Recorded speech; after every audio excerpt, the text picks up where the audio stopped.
Hello, good people. In today's video, I'm going to show you how to do the blending process used in Pixlr on Light Painter. All right, so this is how I would go about doing it. All right, so you'll see I've got my painting over here, and what I've done is let me make my grid viewable.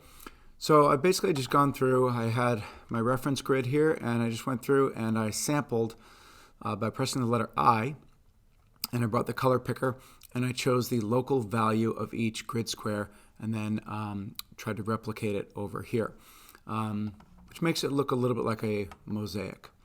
I'm going to go ahead and hide the grid. So I'm going to go ahead and you can put your blending on a separate layer if you'd like, or you can make it part of your values layer. I'm going to go ahead and make it a separate layer just so I have added flexibility, and I'll put it above my values layer, and I'll just call it blending. There we go, and good to go. Okay, and I'm going to go ahead and hide my sketch layer. There we are. Okay, so you can see I have little gaps, and of course it looks very weird with these little square sort of tiles almost. All right, so I'm going to press B to get the brush tool. And remember comma and period to make the brush bigger or smaller. Okay, so these are my blending settings that I'm going to start working with here. I'm going to come up here to the brush picker. I'm definitely going to choose a soft edge brush. I'm going to leave the softness and the stepping alone for now. I might come back to stepping. Remember, stepping is, if you click and drag, you'll see it's the spacing between the brush tips. You don't want it too far ahead because then you get this little dotted shape. So just remember that 20% is the default. So we'll either keep it here or we'll go smaller. And another thing that I'm going to show that I like to do is I like to change the size of the brush tip. And so I typically like to go down to an ellipse. It makes the brush behave a little bit more like a actual bristle brush. And then what I typically do is, based on the angle that I'm blending, so if I'm blending over here, say on the right hand side, I'm typically going to go ahead and rotate the brush tip to mimic that. Okay, so I'm going to go ahead and leave it like that. There we go. Okay, we'll go a little bigger. All right, and I typically like to lower the opacity. So I'll start at about 35% or so. Okay, so again here, if you followed along and you're doing this on a separate layer, you can't cause any damage, so you should feel pretty safe. So again, the process is pretty similar. You're going to press I to sample a color, then you're going to press B to go to the brush, and you're going to blend between the two values. So let's choose two values that are really obvious here. Let's choose right over here. So going from this lighter value to this darker value here. So I'm going to go at it at a little bit of an angle. So I'm going to come up here. I'm going to change the brush angle to match it as best as I can. Yeah, something like that looks pretty good. Okay, so again, I to sample this, B to brush, and very lightly brush in a little bit. Now what you'll see is happening is that it's repeating itself. That's the stepping. So I'm going to undo that because I'm not a fan. And I'm going to come back up here to the brush picker, and I'm just going to reduce the stepping down to a pure 0. Okay, so let's see if that now behaves better.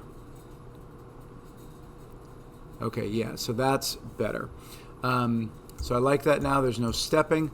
I still think the opacity is a little too high for my taste, so I'm going to go down to about 15%. And make my brush a little bit. There we go. Okay, so I'm at about 15%, right around there. And then once I find a middle color, again, I'll sample again, I, then B, and then brush it back the opposite direction. Okay, and then basically repeating the process. I, B.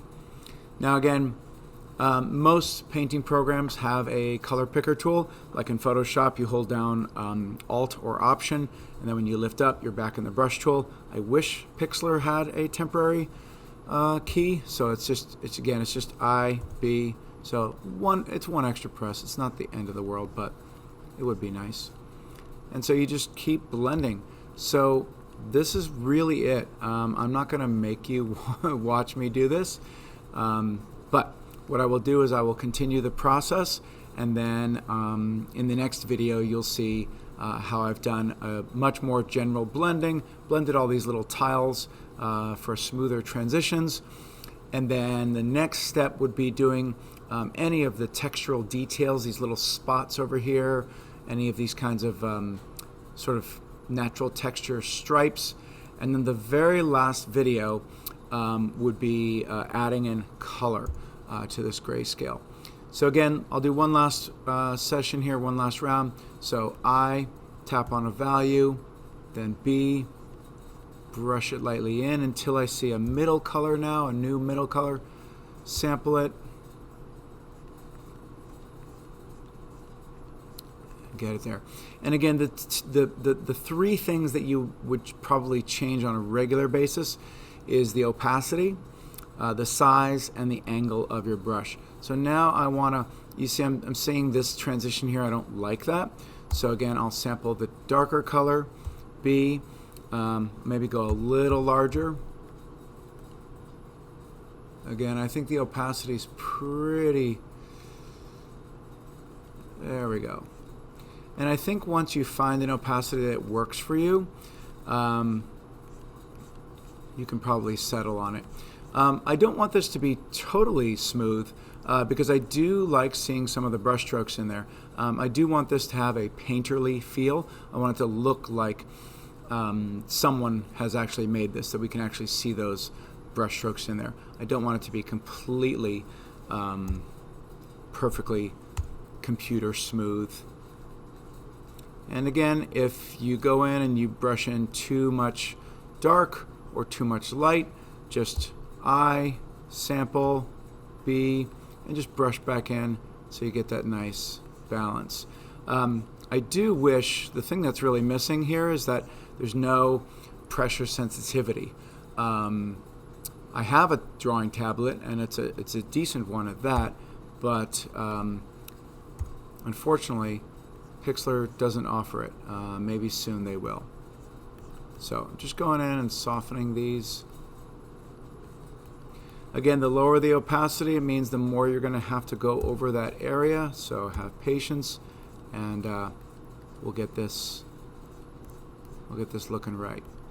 All right, thanks very much, and I will see you next time.